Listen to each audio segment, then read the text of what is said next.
Hello, friends. Did you know that the Lord has built in you some amazing spiritual electronics to warn us of danger and guide us in His will? The first of the spiritual electronics is the X-ray machine.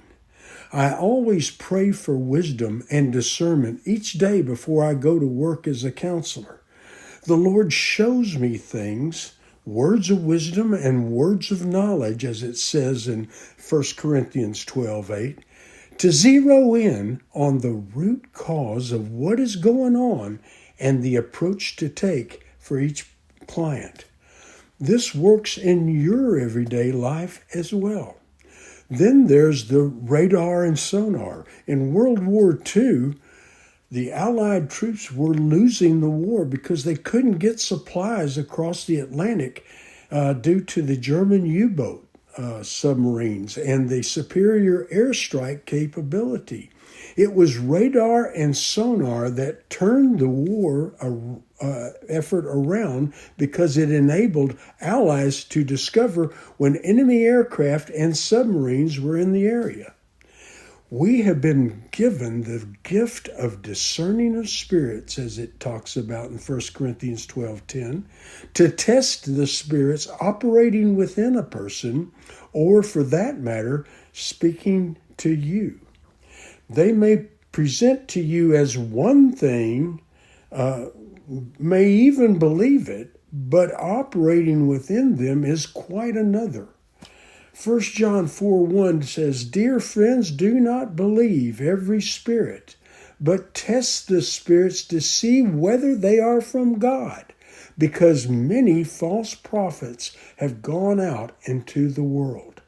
I'll teach more on this later, but it's getting increasingly important. Then there's the lie detector. Ever hear someone start talking and something within you just starts going off like an alarm? Romans 8:16 tells us that the Holy Spirit bears witness with our spirit about the truth of the matter. That means that the Lord has built into us a lie detector if we are sensitive enough to hear the Spirit. Jesus told us when the Spirit of truth comes, He will guide you into all truth. John 16:13. And that leads us right into our last spiritual electronic, the spiritual GPS. Proverbs 3:5-6 says, "Trust in the Lord with all your heart and lean not on your own understanding. In all your ways acknowledge Him, and He will direct your paths." The Lord will direct your path if you first acknowledge Him in all your ways. Like Colossians 3:15 says, "Let the peace of Christ rule in your heart."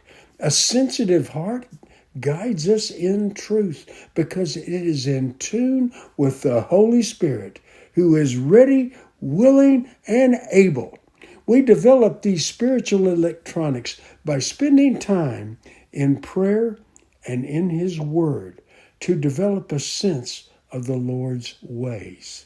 Then we need practice honing them and learn as much from our failures as our successes. Remember, the Lord is bigger than your mistakes, but exercise humility in all that you do. When you develop your spiritual electronics, you will truly be a high-tech Christian with the Lord's guidance and grace empowering you.